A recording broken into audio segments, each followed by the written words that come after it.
It's one of the biggest miscarriages of justice in the Indian movement, be it the States or Canada. Donald Marshall was bad, but this was way worse. Joe Biden, the outgoing president of the United States, has granted clemency to longtime AIM activist Leonard Peltier to finish life sentence at home. According to AP, the American Indian Movement activist was sentenced to life in prison for the killings of two FBI agents decades ago, but too many, he's an innocent man.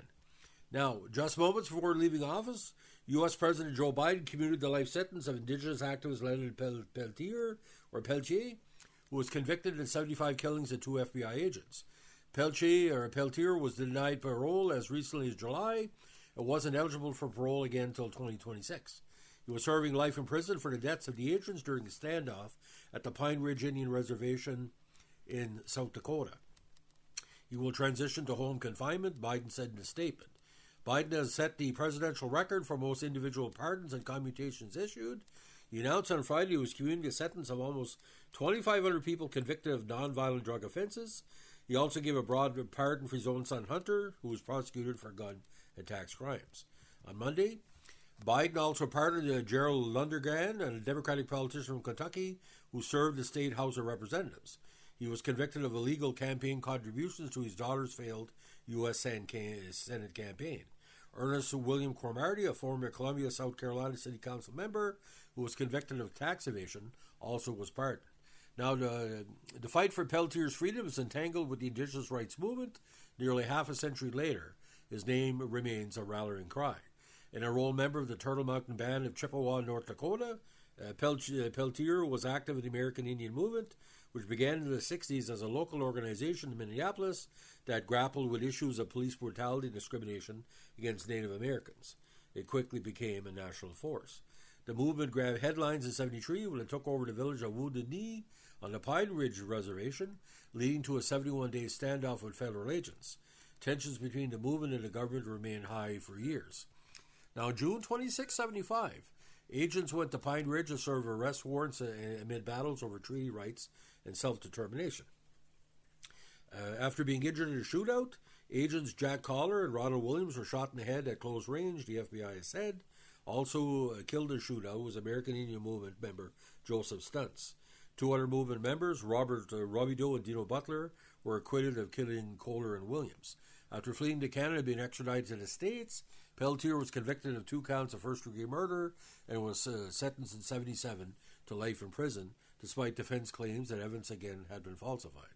Last year, the Assembly of First Nations reversed 30 years of support for Peltier, citing his alleged role in interrogating murdered activist Anna Marie Pictou Aquash, a Mi'kmaq woman from Nova Scotia. A very complicated case for sure. Now, talking about the Assembly of First Nations rescinded, this came up in July. This resolution was passed in Montreal, cites the case of the murdered Mi'kmaq AIM member Anna Marie Pictou Aquash. Now, the Assembly of First Nations again reversed it. The Assembly, an advocacy organization of more than 600 chiefs, withdrew official backing for the 79-year-old via a resolution adopted at its annual summer convention last week in Montreal. Peltier was serving consecutive life terms for the 75 murders of 2 FBI agents, maintains he didn't do it, was denied parole last month at a penitentiary in Coleman, Florida.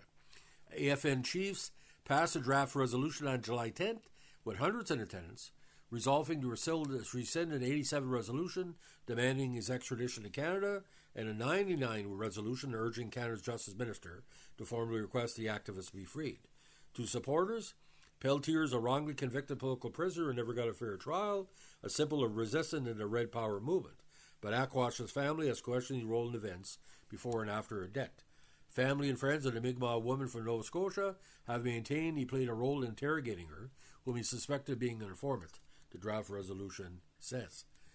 Aquash, 30, was killed by a gunshot to the head in December 1975, and her body was found at the bottom of a bluff in southwest South Dakota 2 months later, but U.S. authorities didn't file an indictment until March 2003. AIM members Arlo Looking Cloud and John Graham were convicted of the slaying in 2004 and 2010, respectively. Reconsidering previous political support for those convicted of violence against First Nations women and girls and those who support them is a strong first step to bring truth and healing for survivors and families, the resolution said. AIM, again, was a civil rights organization that rose to prominence with militant direct action tactics like the 69 occupation of Alcatraz and the armed standoff at Wounded Knee. Now, the FBI sought to disrupt the movement through covert counterintelligence operations that included recruiting moles and planting spies. It was in this powder-keg environment of paranoia and violence that Aquash was slain. The murder remains shrouded in mystery, particularly around the question of who might have ordered it. Still today, her family continues to advocate to the Government of Canada for justice, but are met with jurisdictional disputes, says the FN resolution. Now, again, Peltier spent nearly 50 years behind bars. Now, the 95 AFN resolution said Peltier's extradition from Canada to stand trial in the U.S. was procured to presentation of fraudulent affidavits in violation of the Treaty of Extradition between Canada and the States. Last October, some 30 members of the U.S. Congress wrote President Joe Biden requesting clemency for Peltier, citing constitutional violations and prosecutorial misconduct during the investigation and trial. Amnesty International has also been involved.